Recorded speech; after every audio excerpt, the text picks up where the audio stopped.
Yeah, we go time. We go time, man. Everybody tap in. We ready to go, man. We in here refreshed, ready to go. Let's get it going. Today, the Cleveland Browns was pulling up today. The Cleveland Browns pulled up today. And I like this little setup because what you get an opportunity to see out there is that you get a chance to see Todd Monken. I like the setup. Last year, they did OTAs at the end of during the draft. So they did the draft, OTAs did their thing, came back a little bit, right? OTAs was after the draft. This year, I like it. Like you getting the opportunity to see the Browns out in practice. You're getting the opportunity to get to see the Browns right before they go and draft some guys coming up on Wednesday. And if you are a football fan, there's no other place you should be locked in. Today, you see it at the bottom of the screen. It's the Barbershop Draft Week Takeover.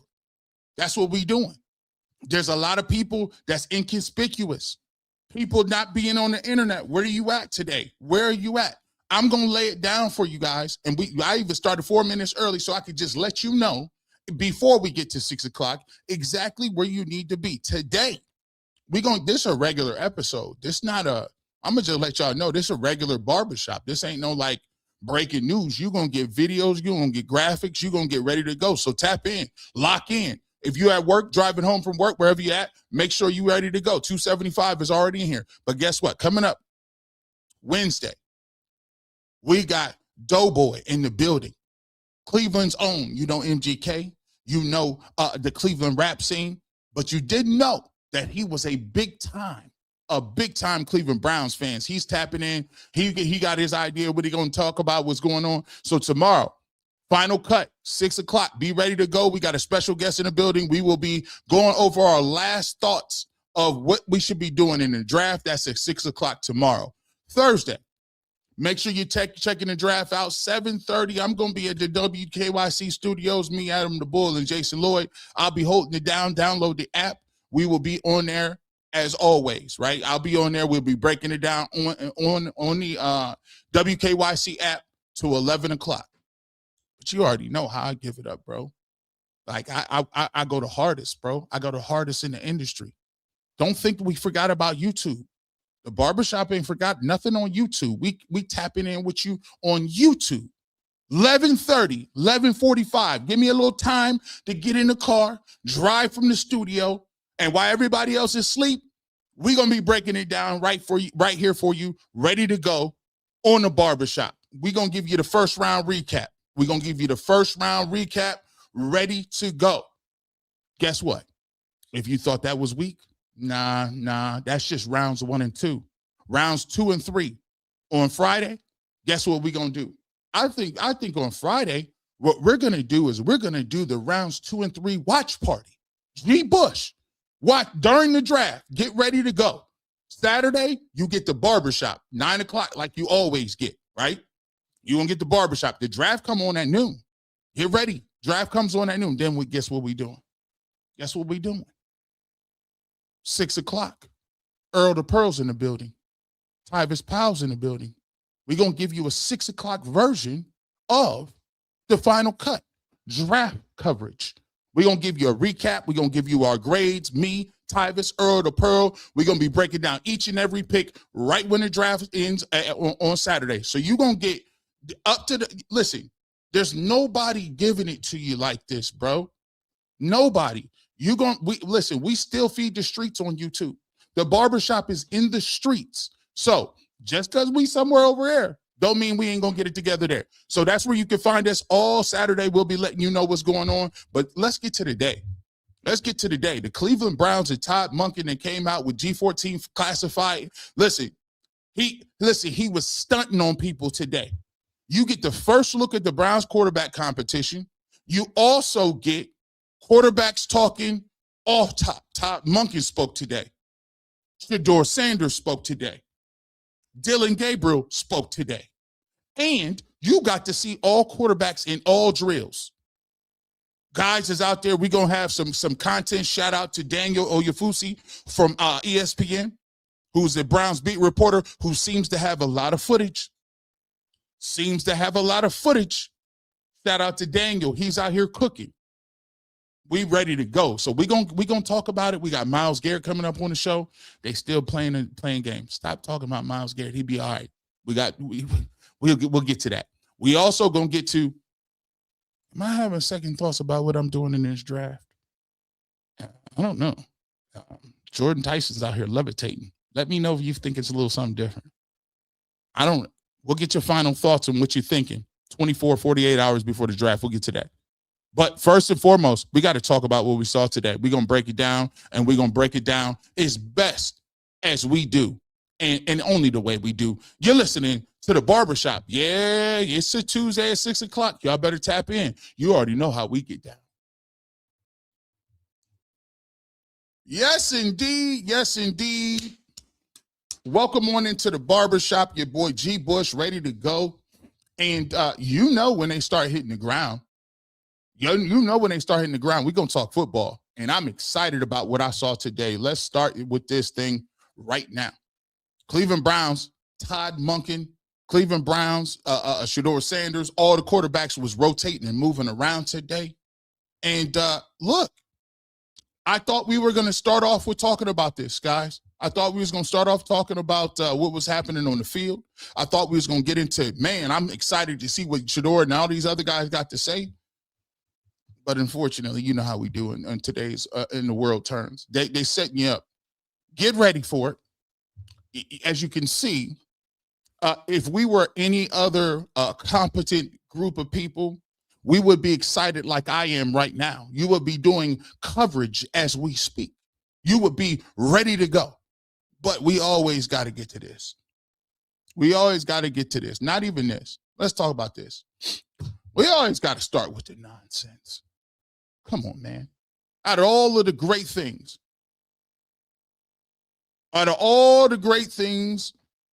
man, we had to start the whole conversation with this. Let's go around the radio sphere. Let's go around the television sphere. And let's get to Tony Rizzo. He's talking a little bit about what's going on with the draft, what he's hearing. Riz says he's hearing the Browns is trying to trade down. I'll come back and later on the show and tell you I might be having second thoughts on this. Yeah. The latest buzz. Ready? CBS Jonathan Jones says the Browns are not only looking to trade out of 6, but there's a strong possibility they trade out of the first round at 24 overall. It says most teams think the Browns will take either Francis Mauigoa or Spencer Fano or Carnell Tate. Chris, who do you want the Browns to take with their first pick? Mauigoa, Fano, Tate, other. Most teams think the Browns will take one of those, but there's buzz that Cleveland likes Alabama tackle Cade Proctor and Georgia tackle Monroe Freeling. So Tony Rizzo just came up in there and told you the Browns have the capabilities of drafting anybody. He said they're going to keep 6. They like Carnell Tate. They like Monroe Freeling, but Caden Proctor is in play as well. But the trade down could be coming. They could trade not to 6, but to 24.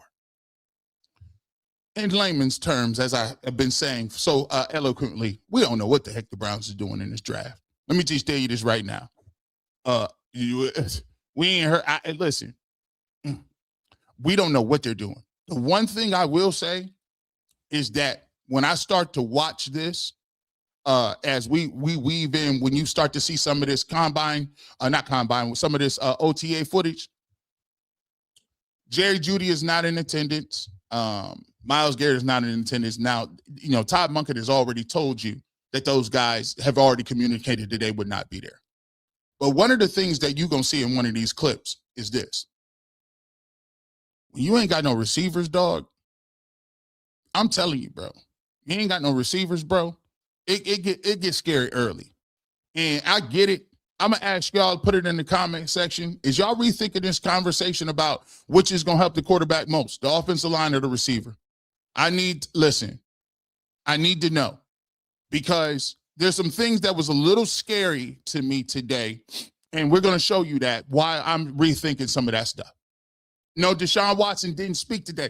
We're going to get to it. We gonna get to it. Listen, I know y'all excited. Y'all listen, I'm excited too. I'm gonna break it all down. Why these guys, they got a game plan ready to go. They was nice with it today. They had a whole itinerary. The big dogs was in the building today. Let me show you who the big dogs was. Let me see. I got you ready. Hey. The big dogs was in the building today. Hey, listen, let me tell you something too. Everybody's all reporters. It ain't what. Hey, listen, it ain't just the quarterback competition going on. Hey, Ashley Bastock. Hey, she out here jousting. She competing. Yeah, I seen Daniel out there. Listen, guys is jousting in that press conference. You see what I'm saying? Big dogs is out there. Andrew Berry, Jimmy Haslam, J.W. Johnson watching that Browns practice. Jimmy out there in the golf gear. He got that. Listen, he got that. I know that's what's the name. That's either velvet or cashmere or something. That's one of the most regular high-priced button-up zip-ups he got. They got the team issue gear ready to go. Hey, I don't be really seeing. When the last time, fellas, when is last time you saw the owner at the first day of OTAs? First day of OTAs, Jimmy out here. Yeah. See that? Hey, that receiver talk is starting to cook up. That receiver talk, I just wanted to check and see if y'all was ready to go. I just wanted to see what it was. But before we get to all the rest of the stuff, we got to start with this. Now, we also talked about Jerry Jeudy not being there, but the question is Myles Garrett and Deshaun Watson was at the Cavs game a couple of days ago or yesterday. Cavs smoked the Raptors. Shout out to the Cavs. But game one was Myles Garrett. He was in attendance. Now, people around said, G. Bush, I'm just saying, Myles was there. He didn't even say nothing. He didn't go to practice or nothing. I told y'all, listen, stop the nonsense. Stop the nonsense. Let's see what they got to say. Ken, Lyman, I knew y'all was coming with it. I knew you was coming with it. Let's see what the shout out courtesy of 92.3 The Fan. Let's see. Lima is spinning it right now. What you doing, Lima? Not ever been about his play or is he going to have a worse year because he doesn't go to this stuff. And quite frankly, it might not even be about, the defense. Like, if he's on that defense, they're going to be a good defense. I think it has a lot more to do with a buy-in for a brand new head coach and a new coaching staff. And I think they would have done backflips if he would have showed up. They would have loved it. They would have thought that would have set the tone. That would have been all over their social media every day. It would have been. I can't deny it. They would have acted like it was the biggest deal in the world had he had been there. Because why would they have done that? Because of the new coach. They would. I can't deny it. Okay. And it would have instantly been, hey, he rolled his eyes at the last head coach every time he talked. I feel like Barry Bonds during the Balco thing where you finally got me. You brought my family into it and you finally got me. Fine. I'm sitting on a picnic bench yelling at Gene Wojciechowski. You finally got me, all right? And by the way, yes, they would go nuts over there if he were to show up. I get it. Fine. If they put up even if it were a Zoom call where they just showed a still of Todd Monken talking to Myles Garrett, they would blow it up and say, oh, I thought they weren't talking. Like, they would do it. Why aren't they doing it? Because it hasn't happened, because they don't talk. And Myles just has that way about him. He's just not going to do it. He's going to be difficult. And some of it, to me, has to be intentional. And we talked about why. What would be the motivation? And everybody jumped to, well, he wants traded. I also said there are like 10 guys now that are non-quarterbacks that make more money than him per year. It might literally be just one of the levers he has that he can pull to try to get them to tear up the contract and give them a new contract and guarantee the money. You know what's so crazy? So wild, boys and girls? It's, so wild about that is Todd Monken then came out and he even dispelled that. He said, of course I would like him here. Of course I would like them to be here. Yeah. But hey, listen, guys, we're blowing way out of proportion. It is not that serious. They'll come back in and be in shape. They're all Cleveland Browns. We love them. We're going to put them right in, ready to go to work. You see how this thing works? This is why I be excited about this, man. Because you know what they told you today? See, we so good at spinning it a certain way. when you got a good communicator and a person that's charismatic and a person that comes off as a straight shooter. Remember, I study politics. I literally, we're not getting into who you voted for here, but there's a certain thing in today's vernacular when you get people that are able to speak to the regular common man and be a straight shooter. You don't have to have no political background. You don't have to have no goodwill. You don't even have to be particularly a smart individual or good at what you do. As long as you come off as credible, not even credible, come off as not full of BS and come off as, you know what? He said what is on his mind. You got a shot nowadays. And the thing what Todd Monken did today was he said, you guys usually the day one, you guys come in with the media and you guys take the narrative over. You guys are out front asking people questions. You're out front. We let you be available. We give you the whole view of it. He said, you know what we're going to do today? I'm going to pull up and talk to you. And I'm going to give you a straight answer about how I went about the quarterback competition and how I chose who was going first today. I'm going to let you know exactly. Yeah, I probably would have liked Myles Garrett to be here. Hey, man, who don't want Myles Garrett to be here? Hey, but it ain't that big of a deal. It is what it is, man. He going to be back. It's Myles Garrett.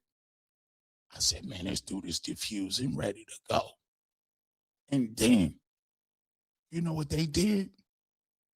He said, listen, we're going to do this one at a time.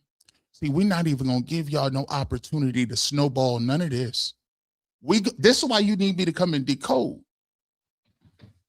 They didn't even give you no opportunity today. They gave you Shedeur Sanders and Dillon Gabriel and told you to shut up. Shut your mouth. We're gonna show you how the young boys gonna do it. Give you Shedeur, give you Dillon. I done already talked and said what I needed to say. No Deshaun Watson today. No Watson today. We're going to just let him go out and practice and do his thing. I know you want to get to the what's it? Hey, under, which one of them is going to ask, does he still have any cases to finish up? Huh? Over, under. How many which one? I just want to ask. I mean, who's going to be the first one to ask about we have to ask because people want to know. We don't want to know. The only people that want to know is the first thing we said, listen, there's a group of people that still too corny. Deshaun Watson was at the game, and I was like, oh, how many lames are we going to have with profiles talking about massages? Huh? Are you one of those lames? Are you still talking about, you still mad? You still fake mad? See how they did them? They said, listen, we're going to defuse the bomb with Myles Garrett. We're going to defuse. We're going to let you get Shedeur Sanders. And Shedeur,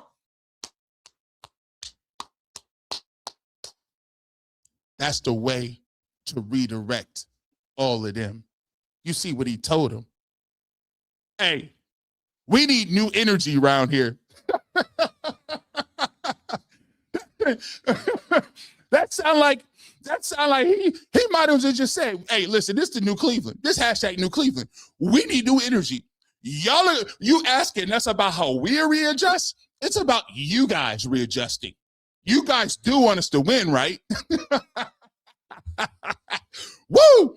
Listen, I knew y'all was excited. I said, oh man, he came back with a renewed energy.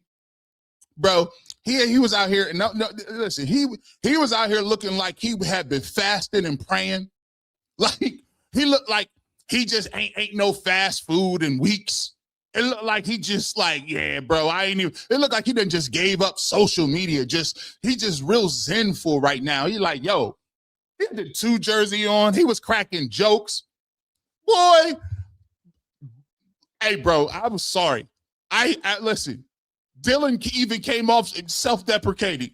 Like, if you was trying to come off and really try to pull some stuff today, it was bad for you today because everybody had it buttoned up. The whole communication was just tied up so beautifully. I said, man, these dudes came out here on cue. They asked him, what'd you think about the quarterback? Man, the quarterbacks had it under control. Don't worry, we're going to get to it. We got some time. We got time. Don't worry. I'm not going to stall y'all. 1,517 people in here. Hit the like button. I ain't going to stall y'all. We ready to cook, bro. I know y'all seen it. You say, oh, listen. See, you didn't even know today. You was like, man, I don't know. They got that. Listen, I don't know what's going on with G. Bush. They off the internet now. Where I said, yeah, no. I told you what I was about. I told you. Now let's get to this. Now, we did hear from somebody. Today, and shout out to Dylan. We got to talk about it. We've heard about two quarterbacks. Somebody thinks, courtesy of 92.3 Defense, somebody thinks that we might be getting ahead of ourselves here. Too much. We might be getting ahead of ourselves. Let's see what she has to say. Gabriel is certainly one of them. We have all kind of written Dylan Gabriel off. We are going to get a chance to hear from Shedeur and Dylan today. I think that's exciting. I can't wait to hear what these guys have to say. But I'm guessing that Dylan, he will be asked. I don't know how he'll address it, but he will be asked about sort of being overlooked in the quarterback competition. And when I look at this QB competition now, I'm starting to think that he's going to raise his hand and say, hey, don't forget about me. And the reason why I say that is because he is so smart and he's such a quick processor that I think he's going to be able to play fast and look good in this new offense. Sometimes the great equalizer for quarterbacks is knowing the system and knowing the scheme. And whichever one of these guys can really assimilate this offense and put onto the grass what they have learned in the classroom, that guy is going to have a chance to shine in this competition. So I think he's going to make it a game. Don't rule him out, and he's somebody I would keep my eye on. Hey, listen, you know what I like to see? I'm going to just throw this out here. Let me see if y'all catch what I'm putting down. Hey, man, it's a competition out here, too. I like the energy. Hey, media. Hey, brethren. Come on over here, let G. Bush tell you something. You see, you guys dropped the ball last year. Now, this year, if you drop the ball again, that is an intentional foul upon yourself. You know that this is going to be the epicenter of football. It ain't no time. You better have your takes ready.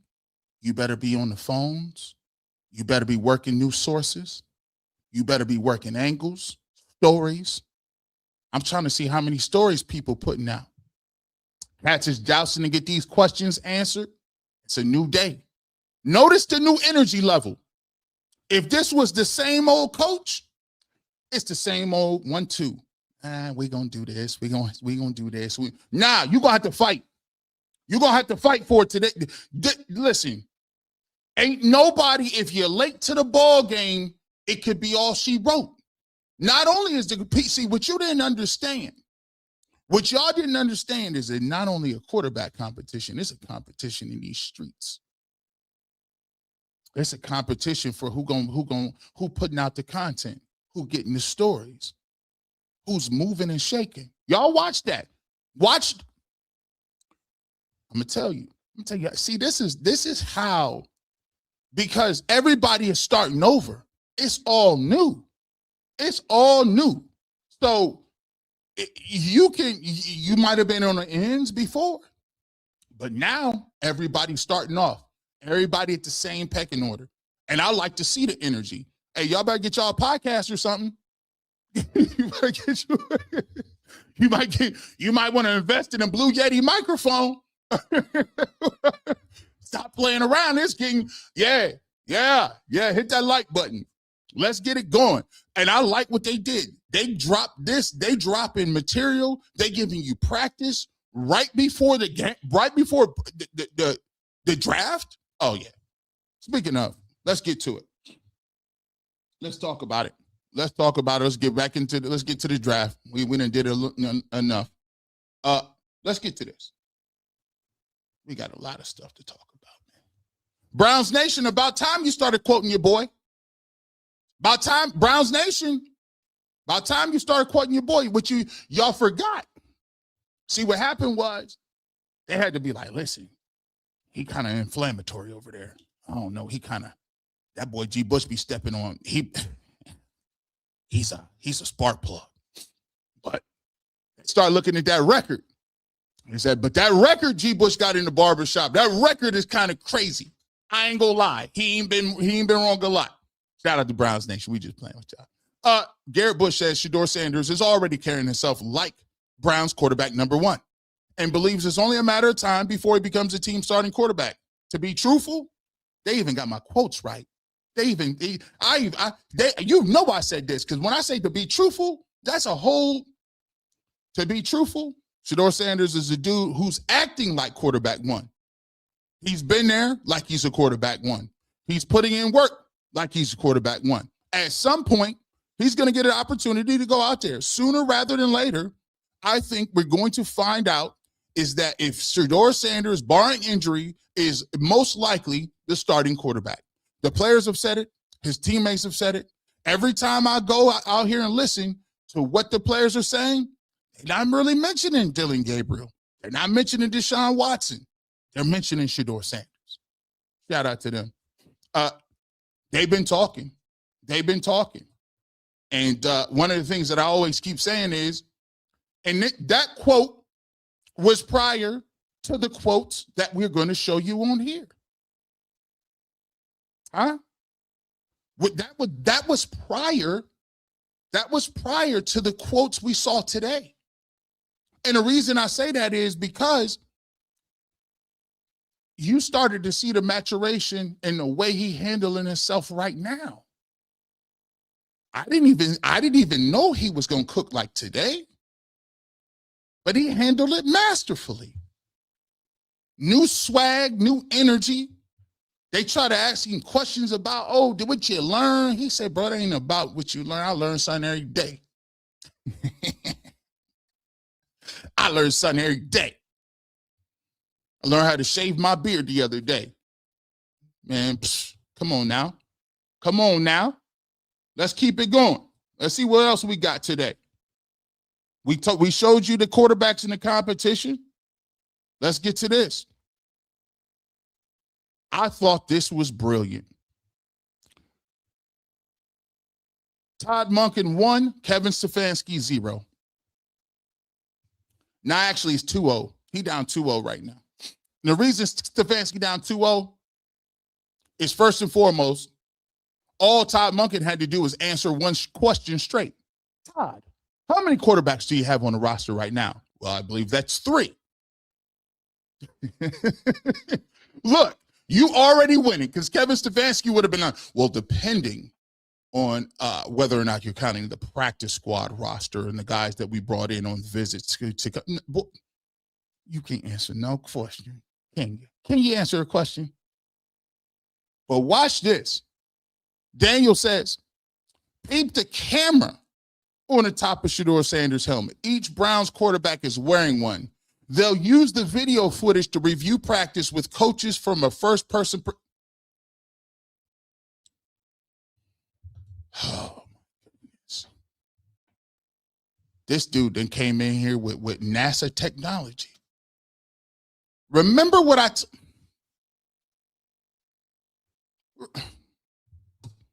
just, maybe if you're new to the barbershop, if you're new to the barbershop, please hit the like button, because what I tell you people in the barbershop is what I like to do is I layer my stuff together as a chronological order saga. And if you missed the last barbershop, I told you this. Remember I told you this? Remember what I said about this? Everybody in football knows the rules. Formations, personnel, down and distance. That's like knowing how the pieces move in chess. Anybody can line up in 11 personnel. Anybody can call a slant flat. Anybody can run the inside zone. That's not special. That's the opening playbook. But just like in chess, the difference between average and elite is what you do after the basics run out. Strategy is the foundation, but creativity wins games. What did I say? Creativity.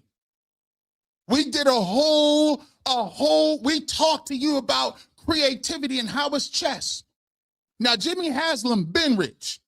The Cleveland Browns is a Fortune 500 company. But what did it take? It took creativity. They thought creativity was, sure. Think about this, levels to it. Well, Kevin Stefanski was really, he was working with Shedeur prior to practice, working hard, going over film. That's the basics. Why do you think you get a pat on the back for the basics? He's supposed to, that's his job requirement. To watch film with players is your job requirement. It is nothing special. It is nothing above and beyond. It is exactly what is called a prerequisite.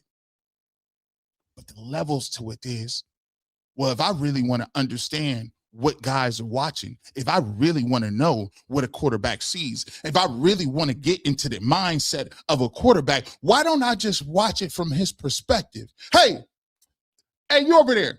Get me some of the HD. Get me some of them HD cameras G. Bush got on his barbershop. No, I'm playing with y'all. Get me some of them cameras. Put them on the helmet. I want to see what they're looking at. Boy, oh boy. In chess, you study openings. You learn structure. You understood positioning. But nobody wins at a high level just memorizing moves. I gotta go. Nobody wins at a high level by just memorizing random moves. 2-0, 2-0, 2-0. Todd Monken's already up. Let's continue to work. Let's continue to work. Let me show you. I got the footage. Let's get to the footage. Let me see if this is it. I think I got it. Look at this. Yeah. Oh, yeah. Oh, yeah.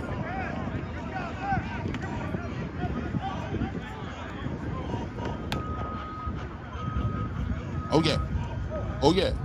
Oh, yeah. Give me them cameras. I need all them cameras. You see, run that back. Before I run it back, let me bring this back, though. You know, another thing that we talked about with Todd Monken? Watch this. You notice how he doesn't run away. You notice how he does not run away from the things that people prior to him made the boogeyman. You say, what are you talking about, G. Bush? See, there's a trope that goes around. And the trope is that if you're a mobile quarterback, that somehow that is used against you because they denote that because you can do that, you can't play in structure. Because you can move around does not mean you understand how to throw with timing. Because you run around and because you can make guys miss and you can get more time in the pocket and buy yourself more time in the pocket if you don't have offensive linemen, they use it against you. Shedeur has the most time to throw and he's getting sacked. Well, maybe because he has the most time to throw because he's mobile and can evade the rush. Maybe when a dude up front gets beat off the snap, he can actually move around and buy himself some time and find guys. Is that a negative? See, it's a negative to the novices that don't understand the game. You see how he's leaning into it. He said, I want to teach you how to keep your eyes downfield, but also accentuate the fact that I do want you to be an athlete. Why do you think he keeps talking about mobility? Why do you think Todd Monken is talking mobility? What? He just came from coaching Lamar Jackson. And it's not just regular mobility, it's functional mobility. Remember, I showed you the University of Georgia. Stetson Bennett is not a great athlete, but what he does have is great fakes, great footwork, and functional mobility in the pocket built into the plays. See, this is the reason why, boy, barbershop takeover. You see it, talk to him. I love the cameras.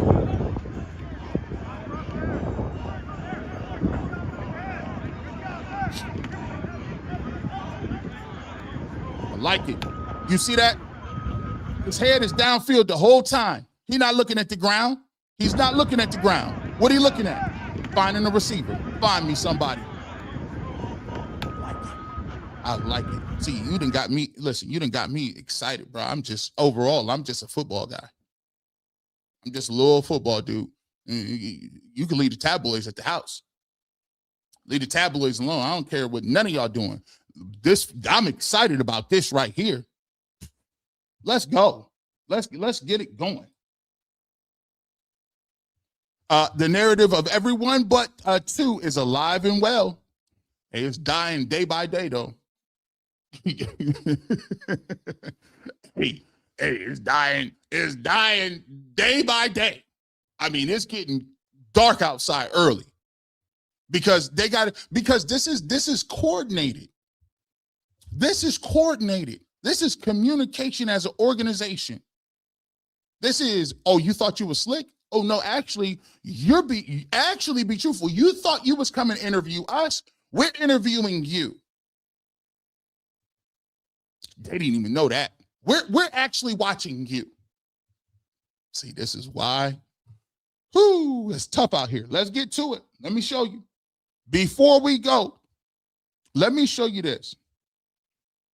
Because I will say this though. We did have some Deshaun Watson footage, did we not? Did we have Deshaun Watson footage today? Did we? Yes, we did. What are we looking at?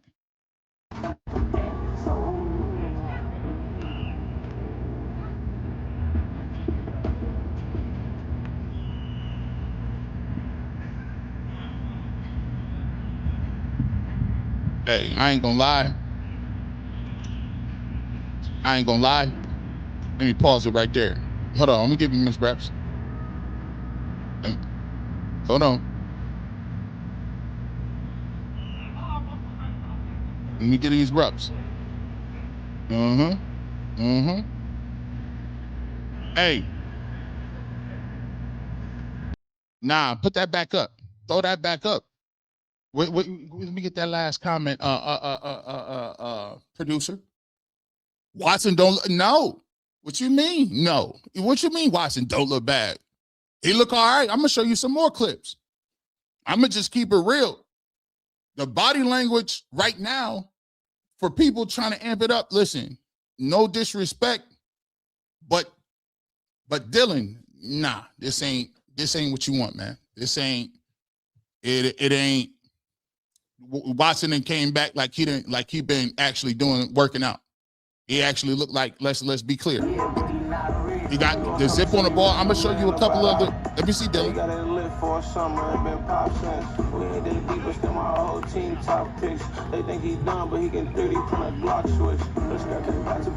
Hey, I'm gonna give him his reps. We show Dylan over here, but Deshaun didn't look bad at all. He don't look like he just tore no Achilles. Listen, the body language is when you behind and you see them two dudes, you're like, man, yeah, it's a problem. We ain't got it. We're gonna chill out a little bit. Let me show you this. What is this? Let me make sure I got this right. I thought he moved. I thought he moved very well in this drill.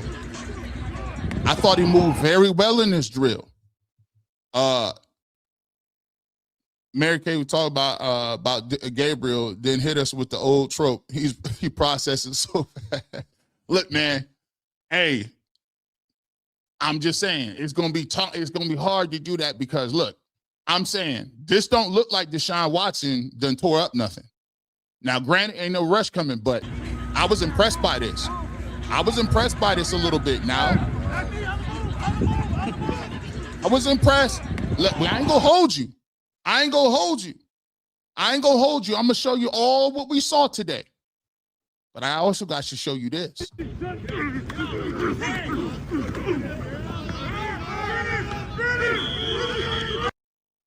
It just looked clean. Like, yeah, them are the ones out there. That's Carson Schlesinger. That's the ones. That's Carson Schlesinger.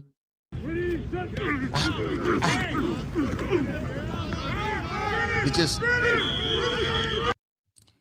yeah, man, I just get excited, man. I get excited about that football stuff, man. It's wild, man. I get excited about that football stuff, man.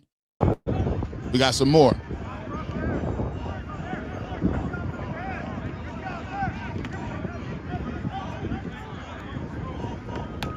Yeah, boy. Yeah. Hey, listen. I'm not gonna hold you, man. Here's what I was talking about earlier today. Let me get to this, because I got a couple of things that I got to get to before we get to the guys actually speaking. Your gut feeling at 6. Let me show you something.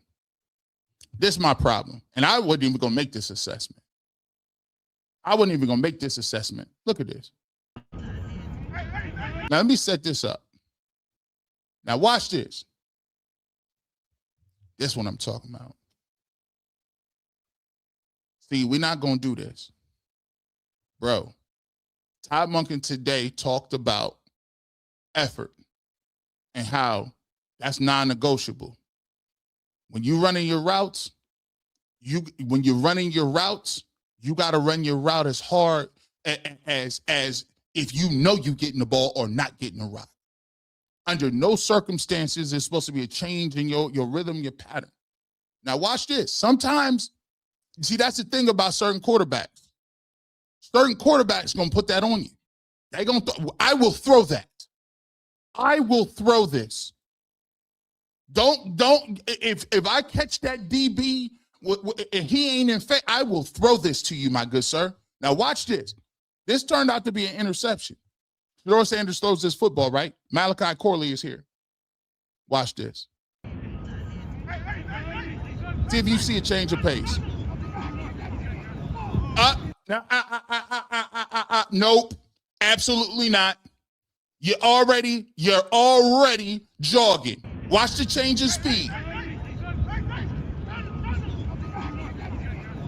No.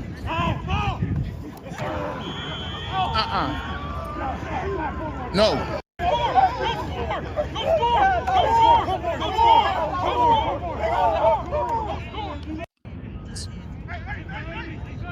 You know what they classify as a loaf. Now listen, I'm not going to get on you too tough because it's the first practice. But coach did tell you right the way you're supposed to be doing. When you running your route, you know what they classify as loaf in football? Any change in speed or effort or velocity, when you ramp down, that's a loaf already. Because you're supposed to be running as if you getting the ball every time. Watch this.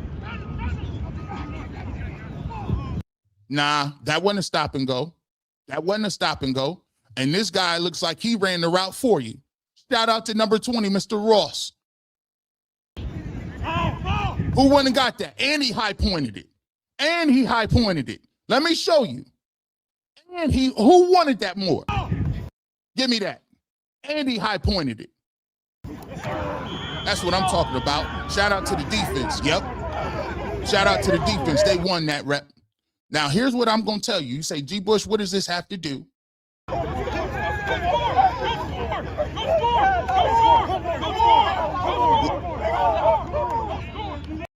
What do we have? Let me show you something. Let me put this up here. I like Corley. I like his intensity. I like that. But let me just tell y'all something. Let me tell y'all something. When it comes to these receivers, and I know we talk about these linemen and these drafts and all that good stuff. And shout out to Jerry Jeudy. But you need something else.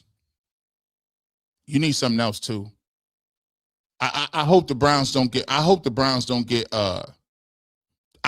they don't get amnesia and forget, because it's easy to do. It's very easy to do this. You can get amnesia and talk yourself into being like, oh, is it really that bad? Because you outside the season. You outside of where the bullets is flying. You outside of that period where it's very evident to you and everybody moving that you need another weapon. And what that reminded you of is there's levels to this. That what we just saw is a microcosm of what the receiver room has been for the Cleveland Browns for upwards of 30 years. even if you new to the game, I'll tell you like this. Where's the Cleveland Browns' #1 receivers? You go back to even when Bernie was playing, they had Reggie Langhorne, Webster Slaughter, Brian Brennan. There was a couple years you had Jarvis and Odell. There's a couple years you had, your man Josh Gordon in between being suspended. That you had a couple good years. But besides that, you have not invested in high draft picks on receivers. You traditionally don't develop your receivers. And we've already been finding ways to try to be better. We had a team with prime Nick Chubb, prime Kareem Hunt. If we had in a top 5 offensive line, and we still didn't get it done. Didn't get past the second round of the playoffs. You got to have a dynamic receiver. You need multiple ones. And I keep trying to tell people, don't convince yourself and talk yourself into saying, you know what? If I just take a lineman, see what you fool yourself into thinking is that just because a lineman is big, you don't really see him unless they mess up. You think that that's the smart way to go. But let me just tell you, I play line. I play offensive line. I play defensive line. Let me just tell you this. You got the best pass rusher in the world. You won 5 games. You got the best pass rusher in the Milky Way galaxy. You won 5 games. You had a top 5 at worst left tackle in Joe Thomas of all time on your team. All time. Not just all decade, not all last week, all Browns, all time.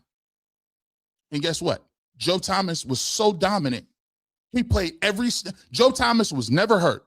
He set the record for most snaps played in a row. So not only was he good, he was durable. He was a pillar in the locker room. He's one of the best dudes I've ever met personally, and talked to. It's just a natural, great human being. And that man did all of that ask yourself, how many playoff games did he even get to? Don't waste your time. It's 0. Bro, you need somebody that can win. I was just watching the Cavs. You said, what's the difference between the Cavs playing right now and when the Cavs was playing with Darius Garland? Well, the difference is when the shot clock gets down, you have Donovan Mitchell, and it was just Donovan Mitchell before. Now when the shot clock rolls down, you got Donovan Mitchell and James Harden. It's different because a bad shot for everybody else that would be a bad shot, they are bad shot makers. So they can bail you out. Why do you think Tatum and Brown is so good? Why do you think Jalen Williams and SGA is so good? Why do you think Jamal Murray and Jokic is so good? Why do you think that you got to have 2? There's a reason there is a big and little joker in spades. There's a reason why you save your big and little joker. Because it's cleaning up everything. Don't be coming up here with them jack of spades. That's getting cut. That's getting cut. So you need somebody that is every single time they line up, they think they're getting the ball. And the problem is you got too many people who think they ain't getting the ball. You got way too many people that don't think that they're him. You got way too many regular dudes. And there ain't nothing wrong with regular guys. But you need a guy. Listen, it's a difference between going to the dollar store and getting that Drano and going to get you a plumber. Don't nobody want to go to get you a plumber until that water back up or you hear that water dripping from the top of your ceiling. Now you'll spend that little $600 to go get the plumber. You know why? Because he got the tools. We don't need Drano no more. Our offense been stopped up for years. And we still keep trying to use a plunger and Drano. No, go get me a plumber and a snake and get this thing together. I'm saying that's a microcosm right there. I'm not on Malachi Corley. I'm not on him because of that. But what I'm showing you is there's a lack there. There's a lack of guys. And let me just ask y'all a question. Let me ask y'all a question in the chat. Let me ask you this question. You know when you actually started liking Shedeur Sanders like that? Let me tell you when it really hit for you. It just didn't hit when it was just Shedeur. It was hitting when you had Travis Hunter and Shedeur. And when Travis Hunter and when the football was in the air at any given time, Travis Hunter thought that was his football. So you know what? Shedeur would be like, hey, man, you ain't really covered. I mean, you really ain't even open. But if you kind of open, I'm throwing it. And then if I throw it, you better come down with it. That's the type connection I want. That's the type connection you really, when you really started to be like, oh, this Shedeur thing, right? When Colorado really started jumping is when they was just throwing the ball down the middle of the field and be like, yeah, that's good. And you're like, dang, this is wild work. How did he even know he was open? He going to get that, bro. You need a dude that said, I'm going to get it. That's the thing. When I'm watching this, let me just tell you something. You got all the ingredients. You got all the ingredients. Just put the garnish on top. You got Miles. Miles already know he bad. Denzel Ward knows he's bad. He know he one of them. You got young dogs out there. All you need is one of them dudes to go get you 2 or 3 of them. Like, give me that. I'm open too. What I want him to do, I need them to be on the sidelines, frustrated. I want this dude to be, hey, Shedeur, I'm open, throw it to me. And Shedeur tell him, I got you. Don't worry about it. You're right. I got to give you a chance. I got to give you a chance, dog. Man, bro, listen, you miss me with all that other stuff, man. I'm a lineman. But nah, I'm not going to play it safe. Because them linemen can block for me, but I still need somebody to go finish the job. Those are closers. I'm telling you, it's like basketball. You know who a closer. If Kobe get that ball in the fourth quarter, it's done. All you got to do if you play for the Lakers is keep it close for 3 quarters. Kobe get the rock in the fourth quarter, it's done. If Steph Curry gets it off in the fourth, you're done. He know what's going in. Why you think Draymond Green's so nice? Draymond Green is going to be a Hall of Famer because Draymond Green figured out all I got to do is be a jerk, be a physical intimidator, and rebound and play hard defense. If Steph get the ball anywhere over half court, it's going in. You need a finisher. You need a closer. I need somebody that's going to get me. Like if it's 3rd and 7 and we need a touchdown, we ain't talking field goals. If it's one-on-one coverage over there, you're done. One-on-one coverage, you know where I'm going. I had to think, see, sometimes you talk yourself out of certain things. I had to go back and watch. I said, man, when Shedeur was really dynamic, when he was really cooking, when he was really playing in the Matrix, what else was going on? He had a connection and a confidence level with multiple receivers. Jimmy Horn, Travis Hunter, they was going up top. They didn't have no D-line or O-line. But yet and still, you see what they was doing against USC with 5-star recruits. You see what they were doing against teams with way better rosters. They say, yeah, y'all might get 40, but we going to get 42. We can get 40 tomorrow. Man, Cleveland Browns, do not fumble this bag. Do not overthink this. You got to come, and then let me know. I need to know. I'm going to tell you tomorrow, too. They got to come away. Listen, they got to come away with a receiver in the first round.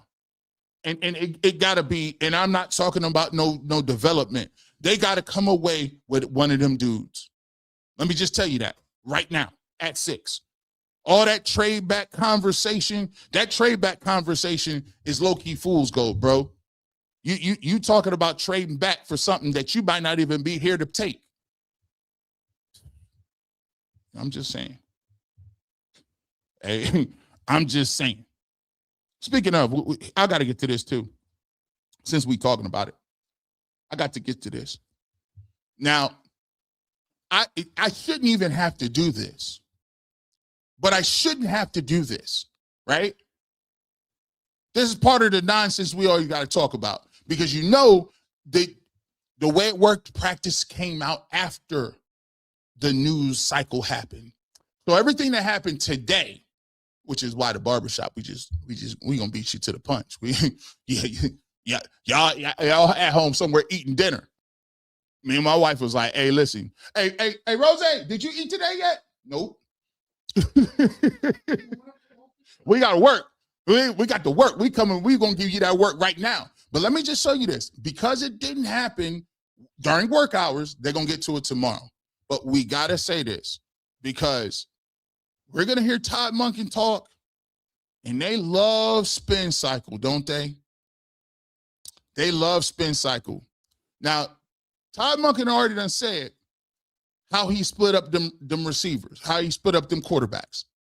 He already said who's in the first huddle, why he did it, what his thought process was. However, we're going to have people that are going to read into it, and let's just get to it. So this is Daniel Fusi. He says, let's go right to it. Now, this is the one in the bottom. Shedeur Sanders is up taking first team reps as the Browns break into team drills. Now, you hear that, right? Now, let me put this in perspective. During training camp, everybody, sometimes in individual drills, guys can go up first. Maybe you're doing 7-on-7, guys can go up first. But generally speaking, the person that's taking team drills number 1 is technically right now probably the number 1 quarterback, because they're starting team drills. So Daniel speaks on this. He says Deshaun Watson follows Shedeur with the second team offense. Now, you say, G. Bush, why do you even have to say that? Well, because I'm going to let you know how this thing's happened. If you're just new to the channel, I'm going to tell you this. Sometimes when people start reading into reps, they start adding secret sauce to it. Now, Zach Jackson said that Deshaun Watson did receive some reps, and this is verifiable. He did receive first team reps in specific drills. Dillon Gabriel, first team reps in specific drills. So the thing that you got to watch is, I'm trying to keep it down the middle on him. Today, I was really impressed. Listen, I didn't see all that from Shedeur before. The onus is on Deshaun Watson. I ain't seen him play in almost 2 years. So I'm going to be more impressed by what Deshaun Watson did if he's moving around and he's not hobbling. He looked pretty good. But what we're not going to do, we're not going to throw no secret sauce on nothing. We're not going to be doing a bunch of extra stuff, because listen, trust me, it's coming. And I think the Browns is doing a good job of keeping the business. And I love what Todd Monken said about quarterbacks. He said all 3 of the quarterbacks had control. You'll hear that here coming up here in a second. But you don't need, because last year I felt like people was throwing secret sauce on stuff. And it wasn't even too secret. It was just overtly sauce. You're like, why would you be asking that question? Like, don't y'all want to, like, I don't want to see, and this year, I'm not, listen, my job is not to come out here and bury Dillon Gabriel. By the way, if you ask anybody else, there's been multiple, pretty much thousands of people who said Dillon Gabriel, who they was amping him up, Dillon Gabriel needed to go. I am the only person that said, bro, why all the Dillon Gabriel hate all of a sudden? You drafted him in the 3rd round. but because he couldn't unseat Shedeur Sanders, you're so distraught about it that he has to go too? I'm like, this is like the Power Rangers. Rita Repulsa just hey, the monster of the week. Dylan, it's your shot right now. You better get rid of that pesky Shedeur Sanders. If you don't, you're going back to the monster pile. I'm like, come on, bro. So we have to say this. We have to say this so that we can figure this thing out.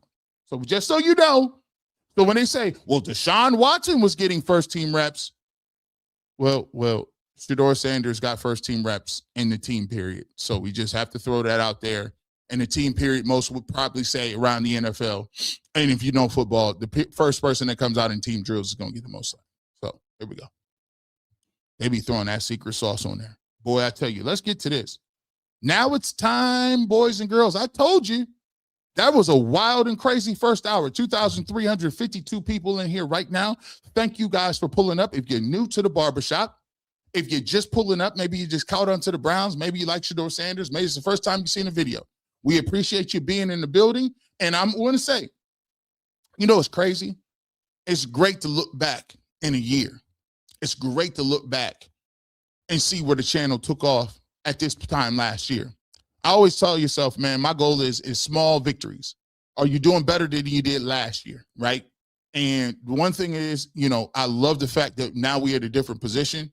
And it's ironic because now we're back at the same place with a different coach, a same competition, and hopefully we can get some real traction and some real questions answered as to who's going to be the starting quarterback. But we appreciate everybody in here. Hit the like button. And if you're thinking about being a member, if you don't know, you can become a member right now. Shout out to everybody. If you are a member, make sure you hit us up at fifthdimensionmedia1@gmail.com, fifthdimensionmedia1@gmail.com, and you get your free t-shirt. So a lot of people have been hitting us up. We've been getting those t-shirts out. Shout out to Rosie for knocking those out and being so diligent with that. But everybody gets a gift every year for being a member. If you have become a member and you haven't got your gift, which is a t-shirt this year, make sure you hit us up. Hit us up at fifthdimensionmedia1@gmail.com.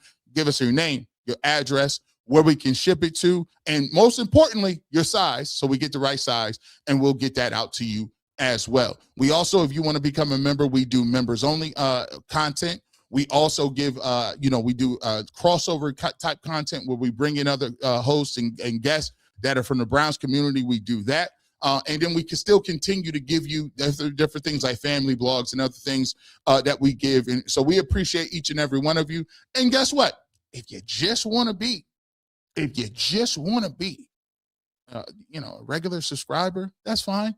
And all you got to do, you know what you can do? Hit the like button, put a comment in the comment section, interact with the content, and that is payment enough. We appreciate you. Don't forget, coming up tomorrow, we got the final cut draft preview show.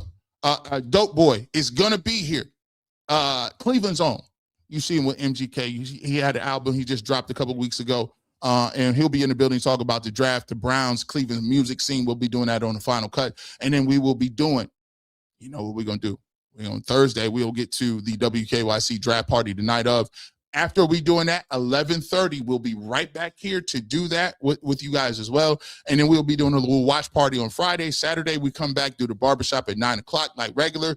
And then we come back and give you the final cut Browns recap for the entire draft. We'll give our grades, Tyvis Powell, me, myself, and Earl the Pearl. So we appreciate you guys as always. Let's get into this. So Todd Monken spoke at practice today, and we want to go over some of the things that he said, and we'll take a look at what he said. And I thought he did a really good job of speaking and really diffusing some of the extra stuff. So this is Todd Monken talking at Browns camp OTAs today. Well, it's one of the easiest things to control, right? Without the pads on, is our effort and our energy and our body language. And what we get to do as coaches and players is so unique. It's so cool. I mean, it's 99.9 of this world's dream is to get to do what we do. How we could ever come out here and not be just jacked to get to coach and play in the NFL, I have no idea. I try to tell the players, like, your body language screams what you enjoy doing, right? Why would you not love this? Forget the money, forget all of that. You get to play football for a living. So cool. So listen, that's Todd Monken talking about just the attitude and the personality that he wants to infuse with the Cleveland Browns, and this level of passion. And I see why everybody in the chat is excited. You know, I was excited when I got back to the house. You know, I was excited to get back, and you know, I had even forgot a little bit because they moved the schedule up. Usually they're doing this OTA stuff after the draft. And so when you hear him talk about that in real time, you can tell in-house, they're telling people, this is a new day, man. This is a new opportunity. How can you come out here every single day and have the opportunity to compete and have a chance to start over? Because in life, very rarely you get a chance to start over. I always tell young people, I go to prison sometimes and talk to the youth, and I tell them there's a couple of decisions that you can make. 20 seconds, 30 seconds of a decision, a poor one, can change the trajectory of your life. And that's the tough part about life. You only get it once. And 20 or 30 seconds can put you on the opposite end of the spectrum where you don't want to be. But also, 20 or 30 seconds can put you up in life. 20 and 30 seconds can change your life, can change your perspective, your trajectory, right? So be ready for it. And he's preaching to them. Like, guys, you got an opportunity to come out here today. And if you was in the doghouse with the previous coach, guess what? You got a new shot. If you dogged it before and you was known as a person that wasn't giving a lot of effort, guess what? You could fool people. You know what you do? You could remake yourself over and start giving that effort today. And so there's positions open and positions available. And so when he's bringing that energy, I love it because I think this year is going to surprise so many different people. It's new injury all over. You got a bunch of people that may have showed up because Shedeur Sanders is the quarterback, but now those people get an opportunity. Now they got a new head coach. So you ain't thinking of it as the outsider's coach. You're thinking of it as your coach, right? That's the coach of the team that I watch. Now, mind you, it could have started one way. It could have started that, you know, Shedeur was just here and you thought a lot of people was against him and the media didn't treat him all that well. And, you know, the team didn't win. But you know what starts to happen? You start to look at Shedeur and start to look at all the guys in that draft, the hungry dogs, right? Then you come back and you get, oh, wow, we got a new head coach with a new energy, right? So now all of a sudden you came in thinking one way, but you're supporting another way. Because what happens over time, I always compare it like this. When you marry somebody, you don't know those in-laws like that, but every Christmas you see them. Every Thanksgiving you see them. And then guess what? Pretty soon y'all not in-laws no more. It's just family. So right now it's an exciting time because we got new family, new energy. And I love what he was saying right there in terms of getting a new identity with the Cleveland Browns, what they want to do. He also talked about the quarterbacks. And I told you he's up 2-3-0 because it's refreshing to hear somebody actually talk about quarterbacks and people on their team as if they actually like them. Novel thought. Hey, the Browns organization drafted you or traded for you, right? Think about it. The Browns traded for Deshaun Watson. They drafted Dillon Gabriel and Shedeur Sanders.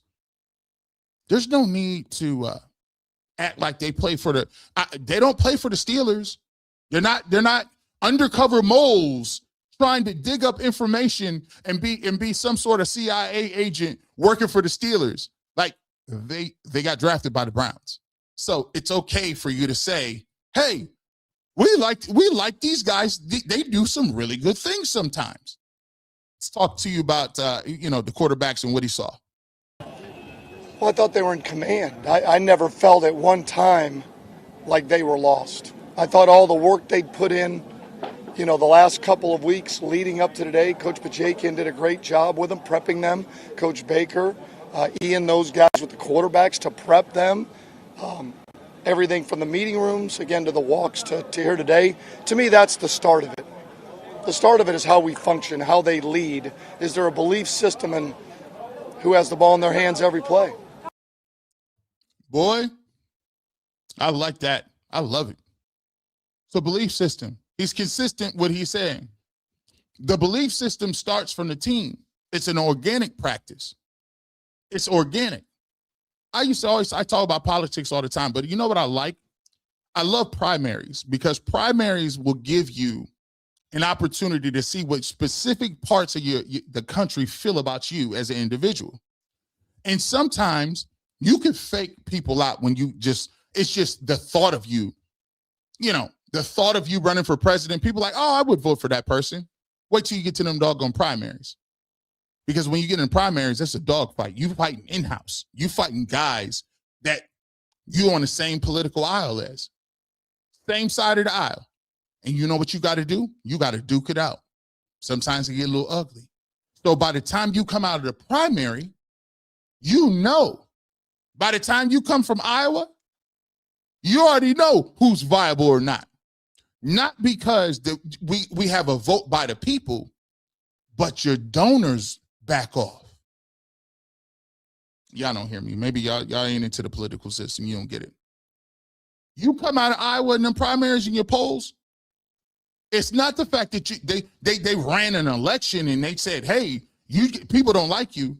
No, your donors will tell you whether or not they're going to continue to give you money because they don't think you have a viable opportunity to win an election if you were the nominee. So what he's saying to you is the donors are your football players.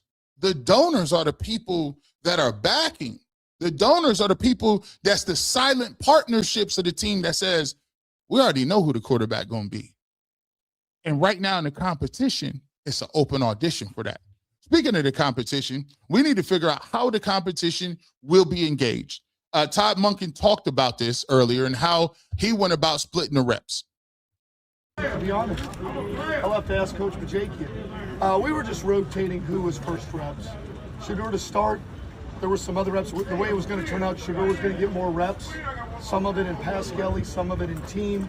A couple of the team periods were slowed down, ACT, more run than they were throw. So it was set up in a way for us to get a look at all of them.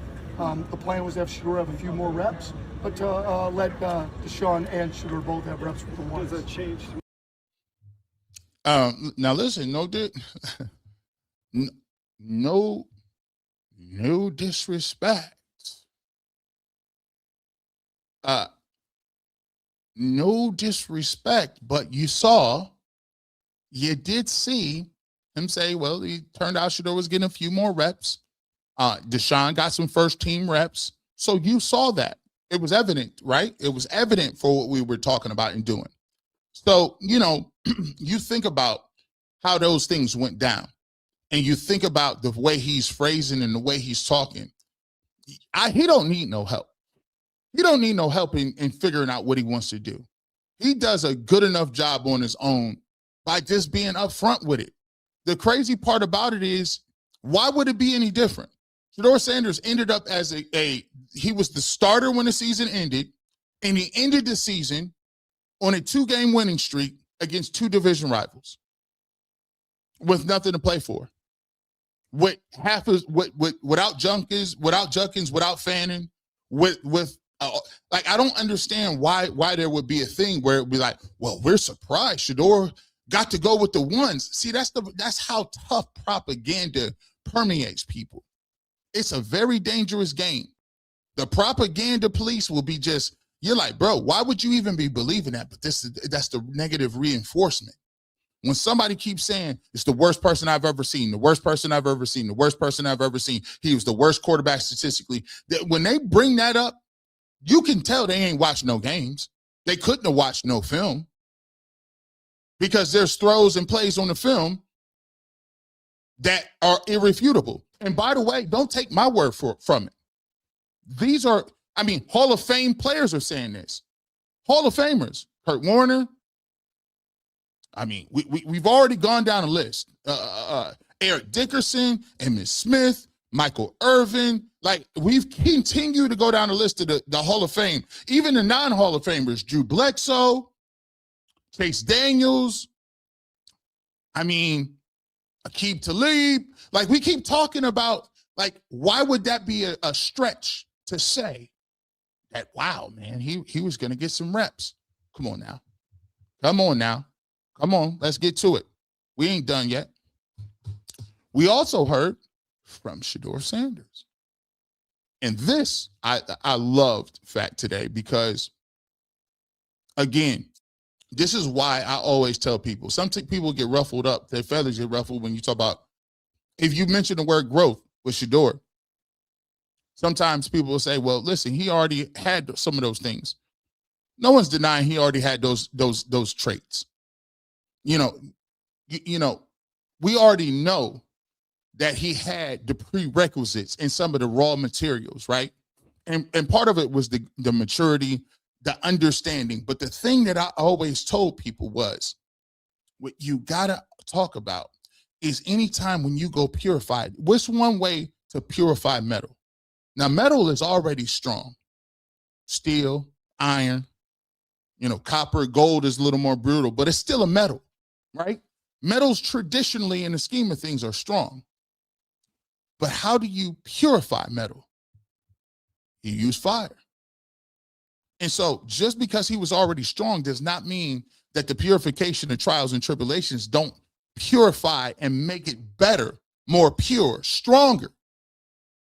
That fire always turns something into another, in another sense of what it is. And so I always advocated since day one, nope, he got to do it. He got to go through it. And today, what you're seeing on the pedestal, what you saw in that press conference today was undeniable. You saw a different person. Not the fact that the other person that he was before wasn't strong, didn't have intestinal fortitude, didn't have resilience, didn't have confidence. But what you saw today was a different level of that, a different presence, a different shine, a different swag, a different energy, a different humility. And when you say humility, it's not worldly humility. This is spiritual humility, the humility of understanding that, guess what? As long as I'm abiding with the perfect will of what God wants me to do, I can't lose. Whether it looks like it's a win or a loss on the outside is up for you to debate. But my humility is understanding that sometimes what may look like an L can ultimately be the best thing that ever happened to you, and you come through it more purified, more refined, more polished. And you saw the polish right here through the fire. Let's take a look at it. Let's take a look at it. Well, this is the most important thing I have to do in my life. I have a house here. I'm comfortable. And I wanted to take everything to the next level within myself. I know it's some things that I wanted to improve, and I took a lot of time to self-reflect and just view a lot of things just from a different perspective, honestly. And I think I covered a lot of ground with that. See right there. This is a person who's not fighting for acceptance. It's not a person that's fighting to show that he can play or fighting to debunk certain things. This is a person that, because he went through he's very comfortable in what he is now. He's back to his old number. He's back to the happy-go-lucky. But the thing that he's also that is increased during this is he's learned to smile through levels of adversity. He understands that it's all about controlling what I can control. And so he's more in control of his narrative. He's more in control of using positive energy, not negative energy. See, negative energy is great. Let me tell you something. Somebody saying that you can't do something and you trying to prove that to somebody, that is powerful. Trust me, I use it all the time. But the thing about that energy is, what happens when everybody understands you can play? Everybody's on your side. Everybody loves you. You done showed them that you won. What do you use then? What do you use as motivation?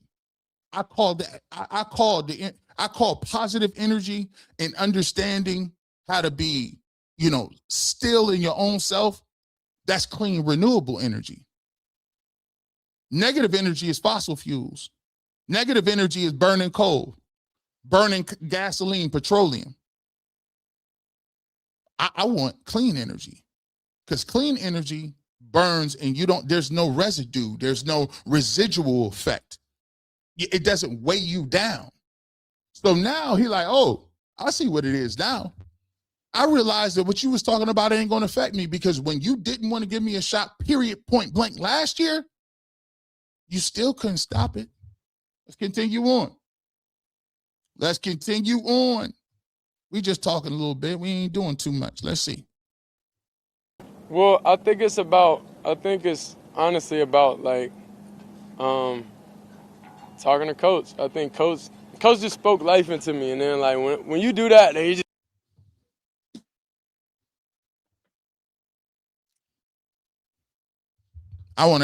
listen. Let me just tell y'all something. You're all welcome. You are all welcome. Y'all can run around and say it 1,000 times as much as you want about whether it was sabotage or whatever you called it. I'm the one who told you from day one, what is wrong with y'all? You acting like Todd Monken is being thrown out to sea with a boulder around his waist, tied with a rope and an anchor, and the anchor and rock's name is Shedeur Sanders, and he's going to drag him to the bottom of the abyss, and he's going to drown in his first year. I said, what if you guys would simply just act like you could say his name? You can mention what you actually like about him, why you think that he could be successful. But not one of you said that. Not one of you wrote it. Not one of you advocated it. And you is still wavering. Every other day is tiptoe over here. And then when it don't look as good, see, your faith is crazy. And I'm not talking about having faith in a human being. Because Shedeur, like me and everybody else, we all humans. We fallible. We ain't going to play great all the time. But what I'm saying is, when in terms of Todd Monken did something, and it showed that what I said weeks ago was actual factual. Do you think it was a coincidence that he wanted to meet with Shedeur Sanders with Andrew Berry and put it on tape? Was it a coincidence that he came out and said, hey, listen, I think he's an elite playmaker? You think it's a coincidence that they're putting up on the draft where they say, when they put a draft montage up there? No, it's not coincidence. He spoke life and confidence into his player. Again, that is what coaching is about. You're a psychologist, you are a mentor, you're an authority figure, you're a cheerleader, you're a consultant, you're a strategist, you're strategist. You are all of these things wrapped in one. You're not just supposed to sit up here with the Denny's menu and say random nothingness when somebody talks about you. And then when you say that, they try to tell you, oh, I've never heard something so ridiculous. Really? Let's bring it back. I ain't gonna tap dance on it. Here you go. Let's run it back. Well, I think it's honestly about like talking to coach. I think coach just spoke life into me, and then like when you do that, then you just get the best result for me. Honestly, like that's what you get. So I was here one day, and he was like, "Well, if you wanna be the best quarterback you wanna be, then you gotta do that on a daily thing, on a daily regimen, on daily time." So that's what clicked for me, and then I was like, okay, I need to improve this area, and it's just one step at a time. You gotta do this, you gotta do this, you gotta do this. and you keep adding things as you start getting momentum and everything. So I think it's just having coach, just talking to you, I think that's it, just a relationship. I'm a relationship-based person, so I take relationships extremely serious. It's not rocket science. It ain't. Here's the problem what we do in this country. The problem is we put people who go to Ivy League schools on a pedestal. We naturally think, oh, they're smarter. They know everything. They're the smartest people in the world. Let's break everything down to analytics and EPA. No, it's about people. It's relationship building. It's not that hard. But then again, in our country, we're the worst group of people in the world about relationships. Our attention span is 2 seconds. We always feel like you got to double and triple down. It's weakness if you say I made a mistake. It's never looked like you have to, that you did anything wrong. And we feel because, oh, you might have money or you're an elite or you went to an Ivy League school, you're better than us. So what we do is we turn over backwards and bend over backwards and things that everybody, regular people should have. They said also they tend not to have social skills. Yes, because when you get so far into the analytics, the numbers, the crunching, the game plans, you start to realize that you lost the game before the game started. It was never about the X's and O's and analytics. It was about, do people believe in you? Do people play hard for you? Do people understand that you're trying to put them in the best position for them? Do they understand what their role is? Some people say, oh, listen, be vague. People want to know their role. So you think people don't know that they're role players? Everybody is well aware of what their skill level is. There's only a few elite guys. Most guys know that they're middle of the road and they're going to have to bust their tail to get where they are. So it's okay to tell them that. But it's also okay to want to make them inspired to be more than where they are. And a simple conversation goes a long way. Goes a long way. I thought, I wish I had it. Let me look for it. I want to do it because, I got time.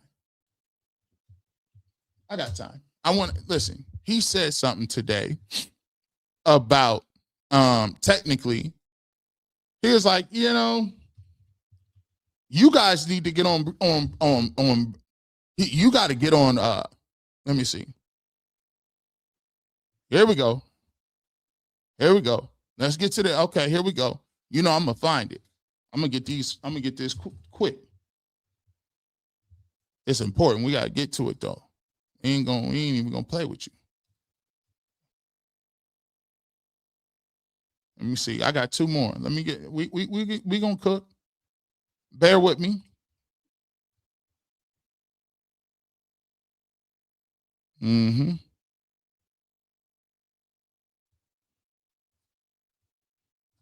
Mm-hmm. Yeah, we're gonna do that. Let me make sure I got this because I thought this was dope. Let me see. This is him talking about Coach Monken. I think it might be the clip I want. We'll see. Monken great, Coach Monken great, and all the other coaches on the staff is extremely great. You're gonna understand and embrace you just as a person.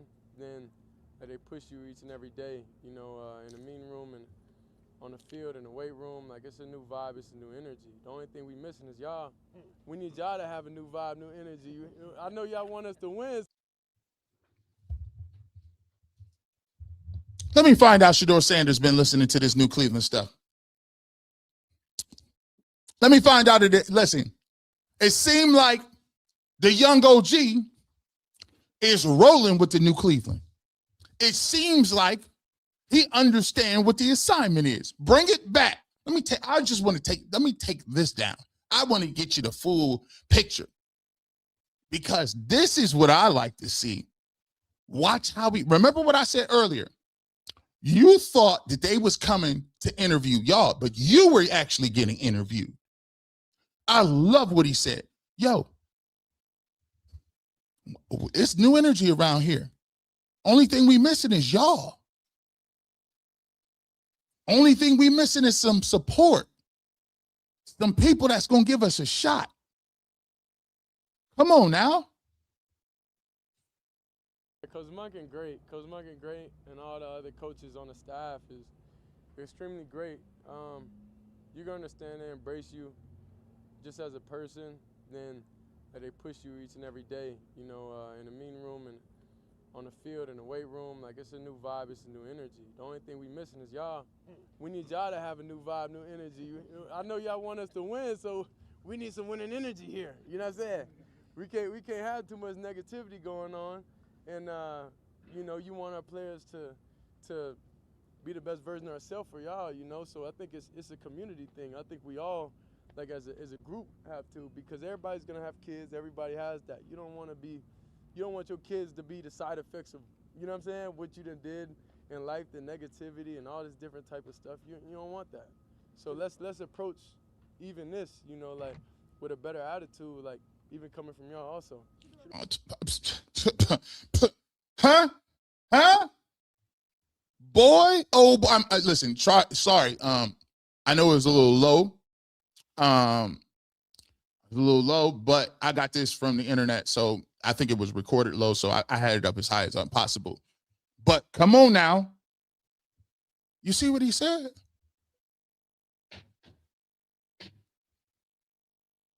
That's what we need. That's what we need. I already told you that. I already done told you. I don't need to ever, if Shedeur Sanders, I'll take the interview. I can get it. I don't want to get twisted. Shout out to them. But I don't ever need to directly talk to Shedeur Sanders. Because if he's sitting there and he's articulating that, that's all we need. And and I ain't saying I'm the catalyst for none of that. Let me just be clear. But if there's any inkling where people in the New Cleveland energy is coming from, that's all I needed. Because it's powerful coming from him, and it's more powerful coming from him than it is me. Because I've been trying to get my brethren and colleagues on the train and been trying to talk to them and trying to talk some sense. And guys, why don't you look at it like this? But for you to come out and say that day one, that's top of the order. That's top of mind, top of the agenda. You see it now. Todd Monken, all of them. The Browns is telling you guys out here, get on the train, man. Get on the train. For you old school guys, I know you've been beat down. I know you done lost a lot of games. But don't let the agenda or the jadedness of people who communicate what's going on with the Browns ruin your level of opportunity to root for your team. I talk to people all the time. You know what I'm saying? Ellis in Orlando, OG, I talk to him all the time. He talks about how devastating it was when the Browns moved. And yes, they came back and it was rushed. They came back, it was rushed.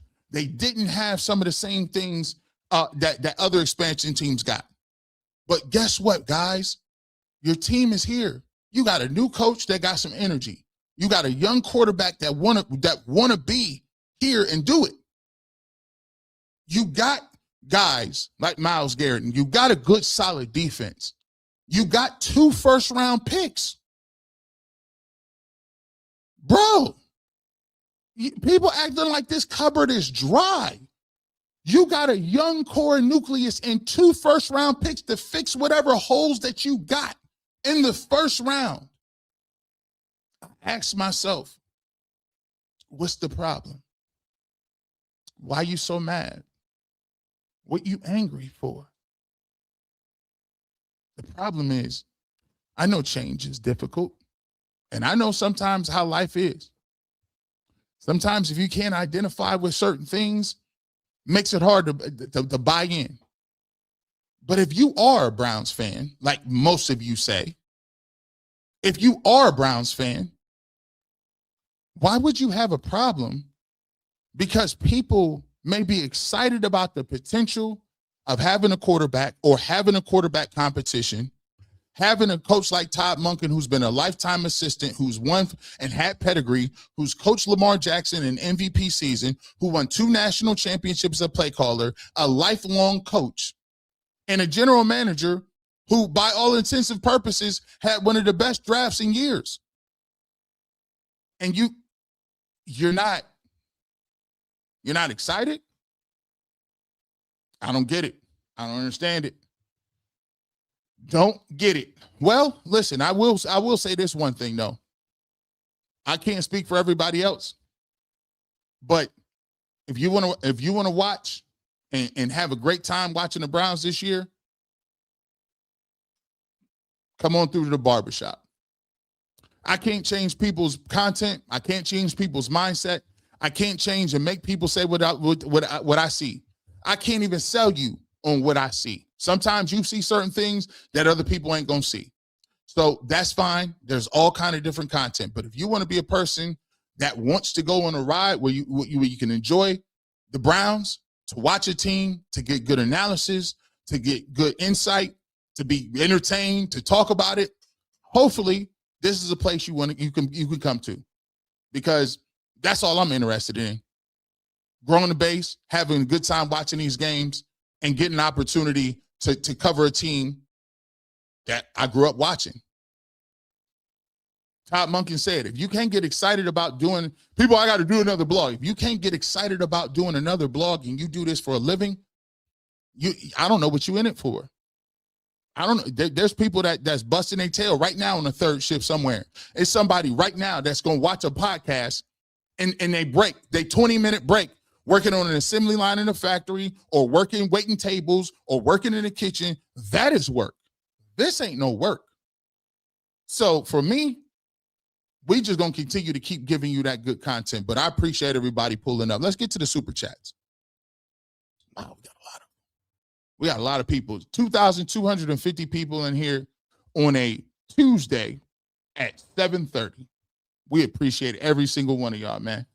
Let's get to it. Larry Wheeler.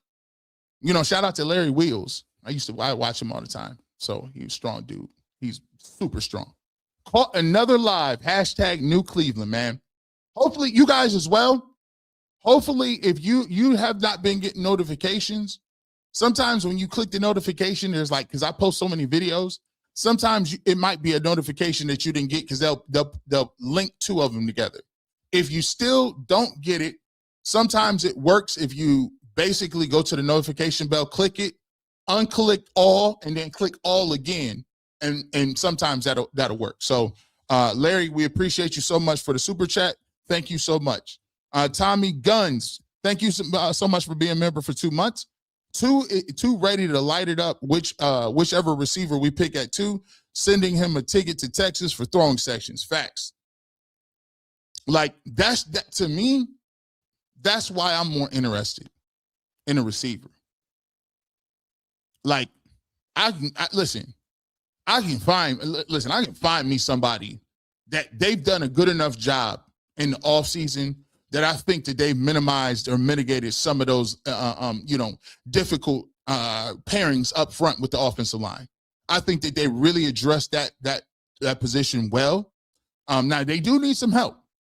Now, they still need to draft alignment, but I don't think that alignment at this point, given where the roster is more of a thing, a position of need than wide receiver.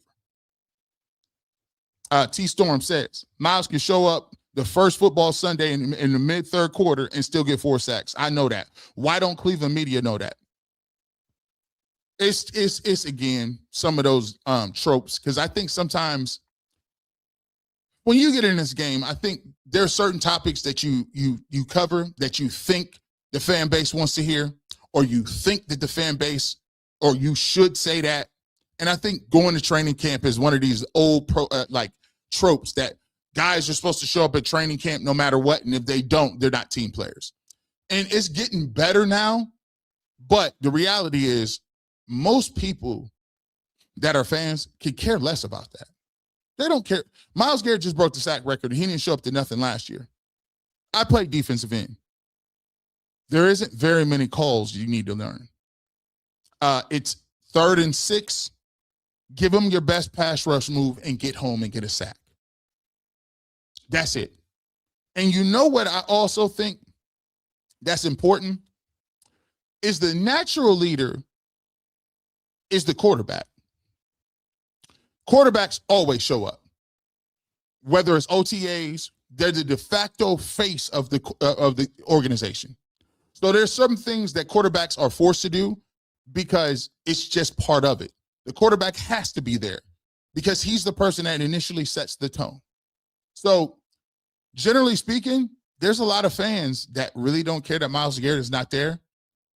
But you notice that we're excited because now we're going to talk about the quarterbacks because more times than not, the quarterback position is way more important to be there, especially with a new playbook. Dr. Green, Todd Monken is a real football coach. That is the thing that I come away with every time I listen to him talk. He's a real football coach. He loves the ball. This is what he does for a living. This is what he gets into. This is what he's passionate about. And it's refreshing to actually have that guy. Now, trust me, I'm not going to say because you give great interviews that you're going to come out and win 13 games and go to the Super Bowl. We don't know that. Football is a deeper sport than that. But I can say that he's done a good job of just doing and trying to change the perception of the philosophy about the way he goes back and communicates with his players. P. Rothstein says Shedeur was a legend on the mic today. I love it. Cleveland media is the absolute worst, and they keep trying to make him stumble or fall, but instead he makes them look like haters that they are. What are G. Bush? Yeah, he gives it back to him. They didn't even know they didn't even know that they was on. They didn't even know they was on. They was being interviewed. He just posed the question perfectly. You all say you want to win. Hey, just be even this process, we all got to do better. We all in it together, right? And when you pose that question of togetherness and unity, it disarms a lot of the negative commentary. It just really does. Out of Bounds 23, thank you so much for becoming a member for 1 month. Shedeur really got grown men on podcasts coping for a living. It's crazy, right? Guys with whole jobs and taxes really be doing these gymnastics when all they could probably say is, look, man, for the good of the Browns, I hope he turns out to be a franchise quarterback. That's all you got to say. That would be very easy. Nancy says, all those dumb Q trying to make dumb questions trying to make two look stupid. But you notice how he doesn't allow the media to put words in his mouth. Ashley had first real question for two.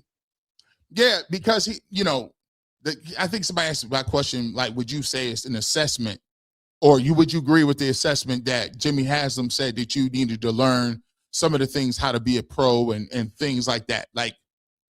You're posing it a question as if you want him to say, do you agree with the owner or not?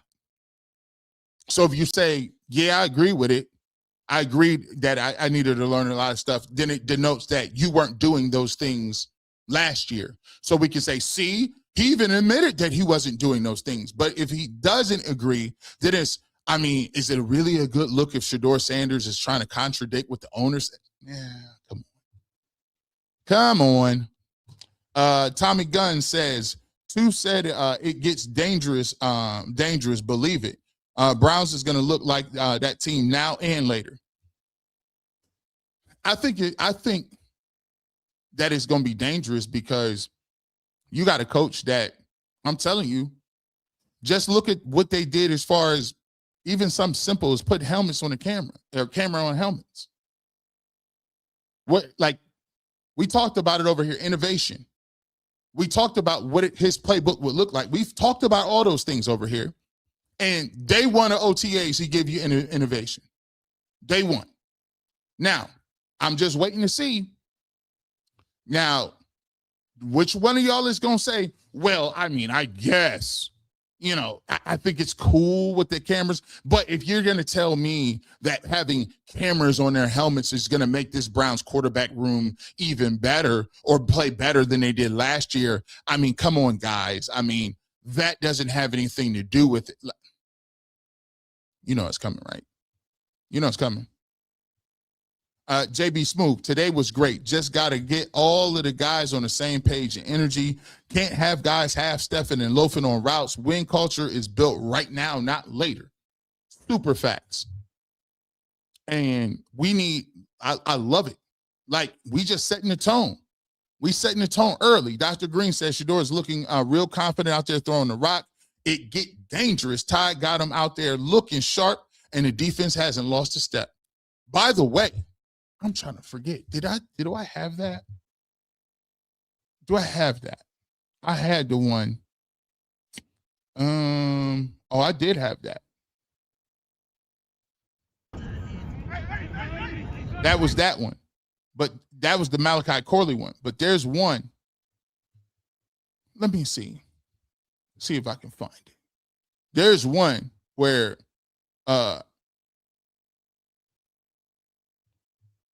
Deshaun Watson, he throws the football, and here it go. Here it go. Let me see if I can find it. He threw this football, and somebody jumped this route. Oh, here go the tracker. The ESPN tracker is back. Let me get this, man. Let me hold on. Let me see this. Let me see. The tracker is back. We got to get the tracker. Here we go. All files. Here we go. They got it back. Here it is. The ESPN quarterback tracker. That's crazy. Let me see. Let me take this down. Let me see. Quarterback tracker. Dylan Gabriel, 3 of 6. No touchdowns, 2 picks. Deshaun Watson, 10 of 15. No touchdowns, no big picks. Shedeur Sanders, 10 of 16. 1 interception. We showed you that interception. Deshaun Watson threw a ball that got broken and crazy underneath. It was a great defensive play. It was nearly intercepted in one of these drills, but the tracker is alive and well. Somebody asked earlier, is the tracker coming back? Oh, it's coming back. It's about to be crazy. Let's see.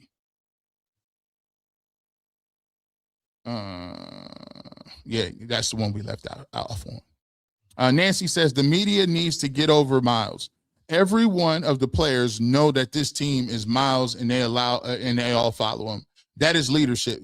That is leadership. Two knows exactly how he learns, and as long as the coach knows, who cares of what anybody else does?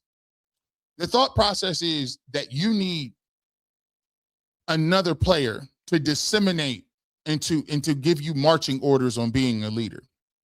It would help out the new coaching staff. Todd Monken is the head coach. Everything starts and stops, and the buck stops with him. There is no need for another player to figure out and to lead and to show by example. I always tell people, let me ask you a question. This is crazy. And I'm just using these individuals for just an analogy. So say, for instance, I do shows with everybody. I do shows with Jay, Adam the Bull. I do shows on Bleacher Report. I do all kind of shows. If somebody on the show, hypothetically, don't do no research or has a lazy take or kind of has a ridiculous take that they know is kind of crazy, they just argue, how would that affect what I do? Would I say, well, listen,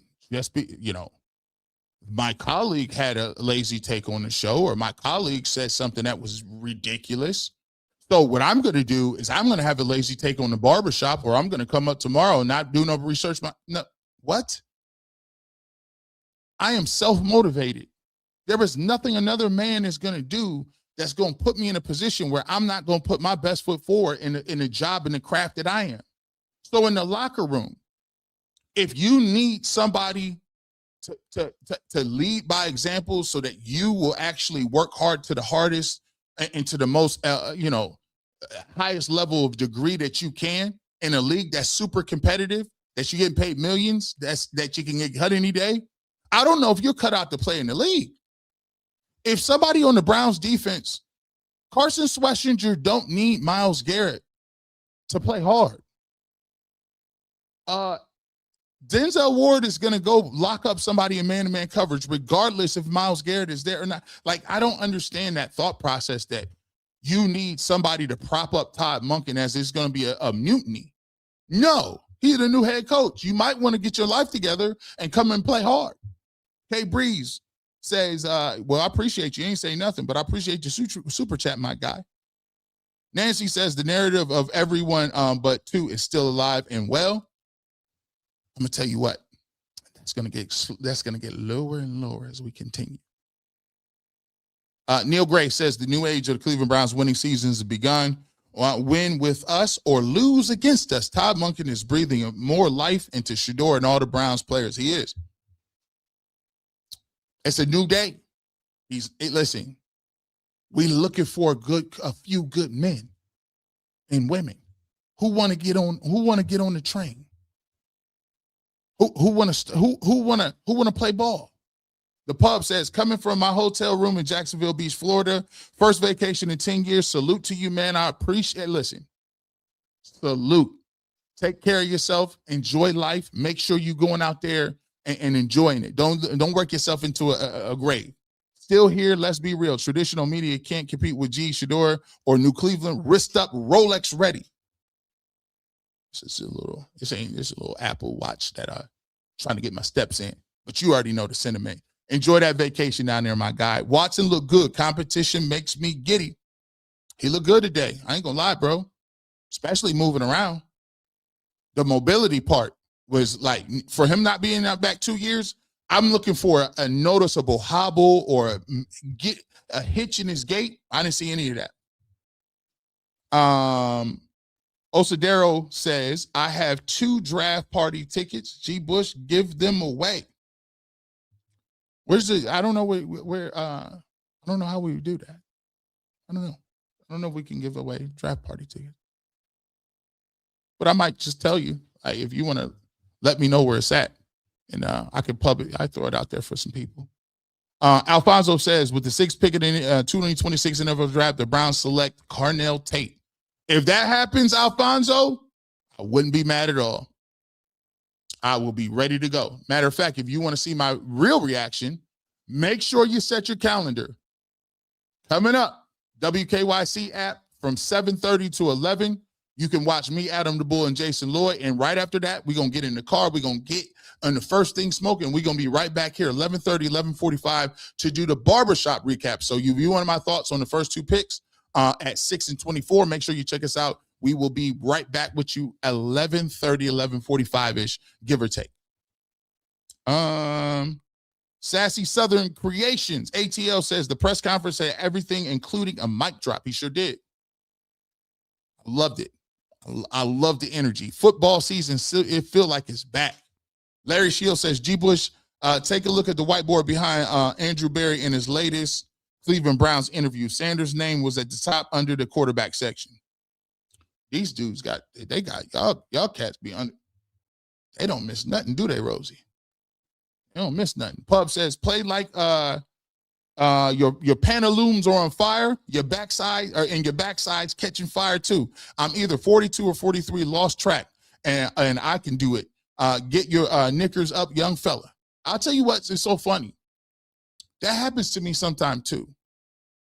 Like, I used to look up the scientific reason how it is that you kind of like forget like how old you are. And they say it's because as you get older, years become less and less important. So when you were younger and you were 8 years old and you could say, man, I remember school seemed like an eternity, and Christmas break lasted so long, and the excitement for Christmas. And you get older and then things just start flying. He said, well, listen, you got to think about it. When you were 8, that was 1 out of 8 years that you had on the earth. That's a large, that's 1/8 of your entire life. So obviously it's going to hit different. But at this point, this Christmas is 1 out of 44. You got a lot of more memories to pull from besides this one.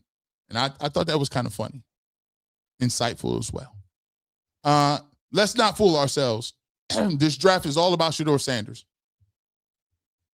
I'm going to be honest with you.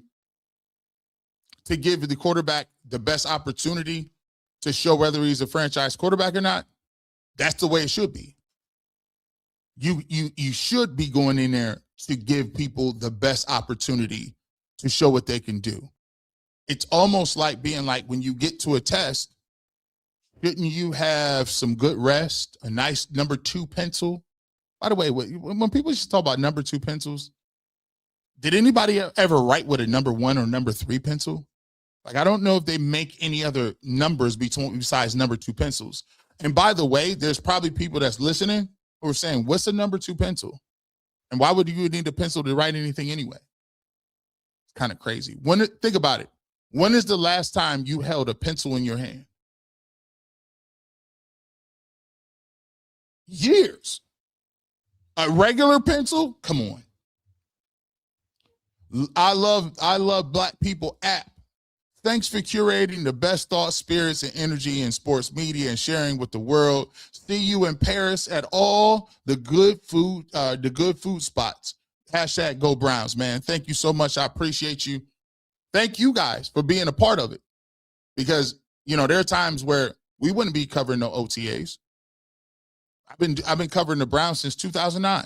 We ain't covering no OTAs. But there's a new energy. It's a new sense of things going around.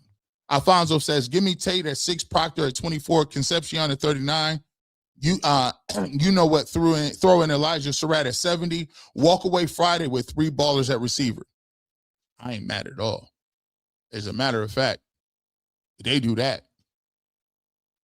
I might start predicting what people going to throw for.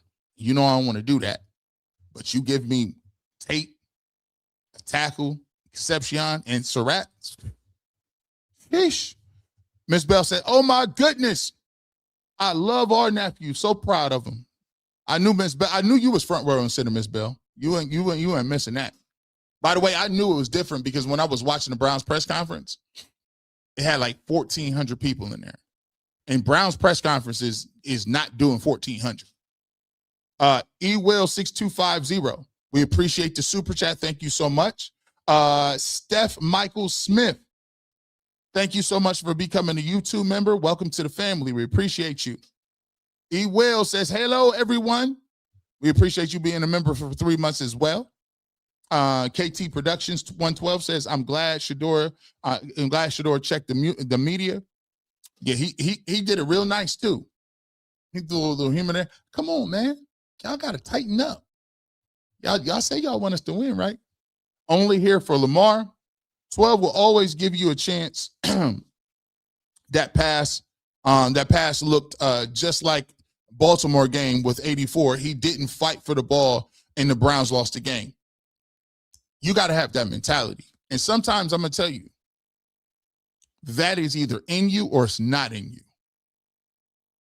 To be like when the football's in the air, to have the mentality that it's my football and I'm going to get it come hell or high water I don't know if you can learn that. I think it's just either in you or it's not. So we need a couple of them. Dog 9 says, Romo to Dez versus Green Bay. He caught it. Shedeur to Corley, loaf, same play. Difference is Dez was him. Romo knew that. Give me that. Listen, I ain't trying to kill Malachi Corley, but I need you to go for that, bro. Note to self. Understand. Run that route as if you getting it at all times. Miss Bell 70 says, did you hear Dylan Gabriel? This is his first competition in the NFL. Thought it was a competition last year. Where is J.O. Oh, okay. I thought she was Jerry Judy. Where's Jason Lloyd today? Hope he heard nephew today. I think Jason was covering the Cavs. I think he's covering the Cavs in the playoff run. But listen, everybody, even Dylan Gabriel knew it won the competition last year. Even he knew what it was. Everybody know that. Don Hall, was it Bull that asked nephew still was it Bull that asked nephew still the man? No, I don't think Bull asked that question. I don't think Bull's not at the press conference. And even if I go to like the press conference, I wouldn't be asking no questions. Like, I mean, I could, but I don't think he's asking no questions. Kimmy says, draft Tater 6, draft and trade the number 24 pick for AJ Brown. If AJ Brown was willing to come here, which I don't think he would, I think I'd take him, but I don't think he want to do that. Ewell says, I think people keep forgetting that Miles is in a new relationship. Facts, right? You said that so eloquently. In a new relationship with an athlete who also has a demanding schedule. They both are spending time together before the grueling training schedule starts. Facts. Especially when you are in just came off the Olympics,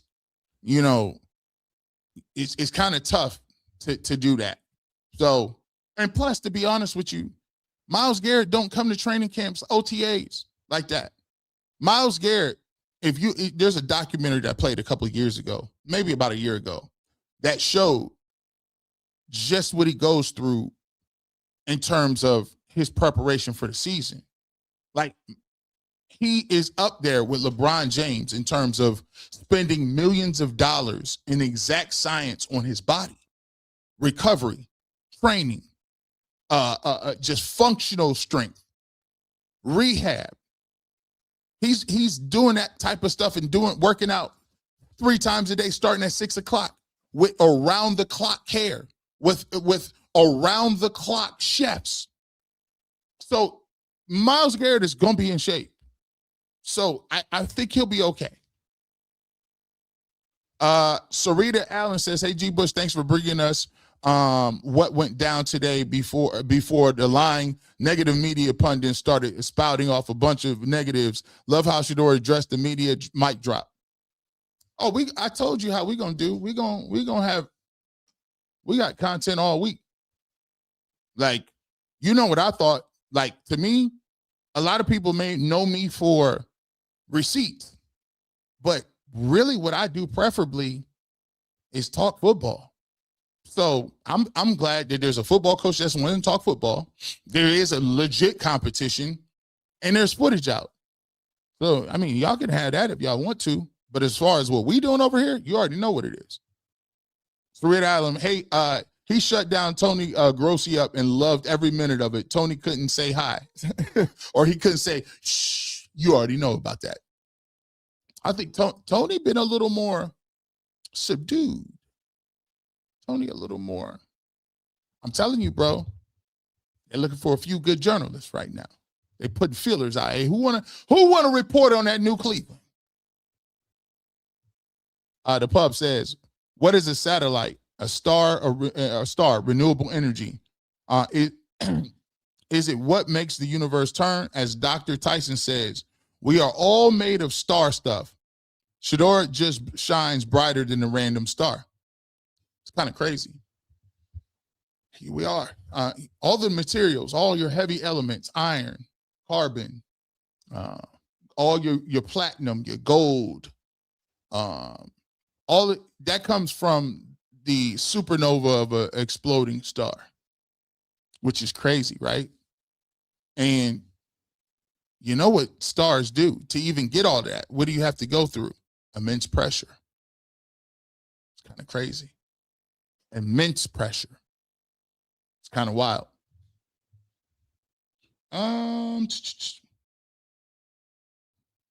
Nancy says, it's wild too, said just when your coach talks to you.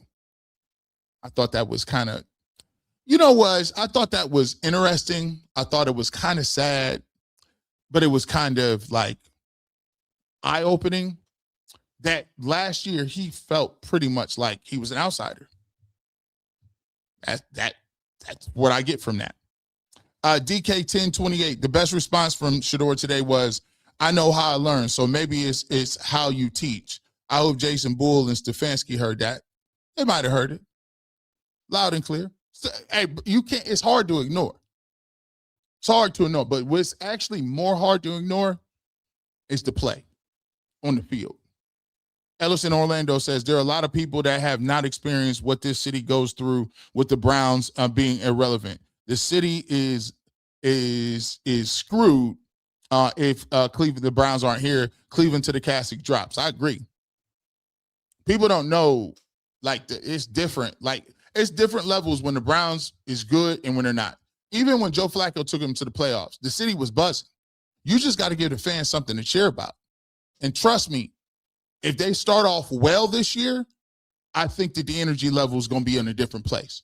Emmanuel Johnson says, hey, G, football is finally back. You heard the last part of Shedeur's interview basically talking about how is it he got to this level if he can't learn? Maybe it's the way it's being communicated.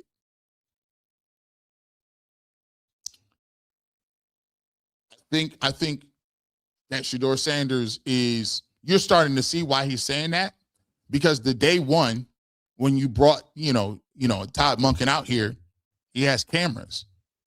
He really wants to see what the player is seeing so that he can articulate what it is that his mission and his vision is for the offense, but he needs to see it through the player's footsteps. I thought that was a very slight thing today, but also it was a big thing because you're starting to see that they're thinking the game a different way than they were under the old regime. Phyllis says, G. Bush, I liked the Kevin jab Shedeur did today. Also love him saying he bulletproof. Oh, he got that one in. But they've been doing that for all off season.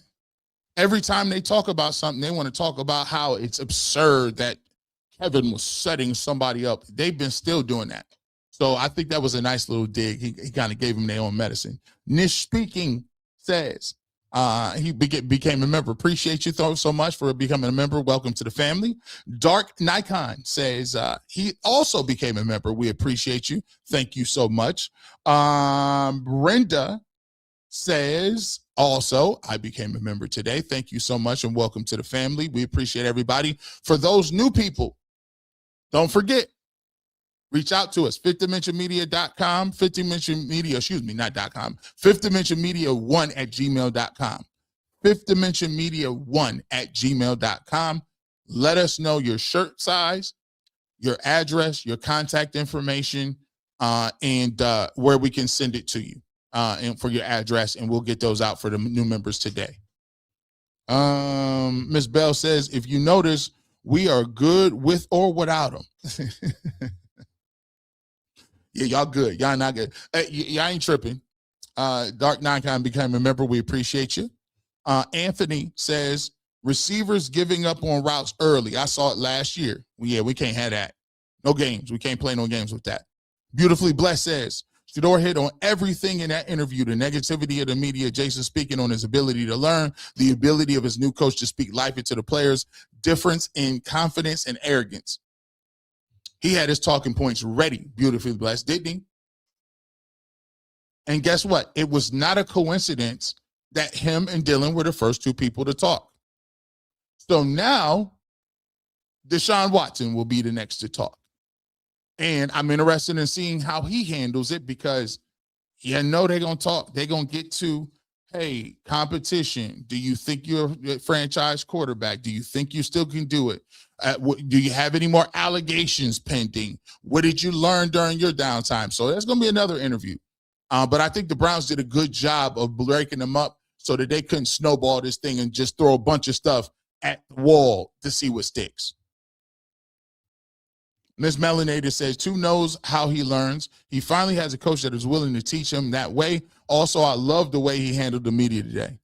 He was cooking today. DB Dog says, the coach is pouring into me. Comment is diabolical. Yes, it is.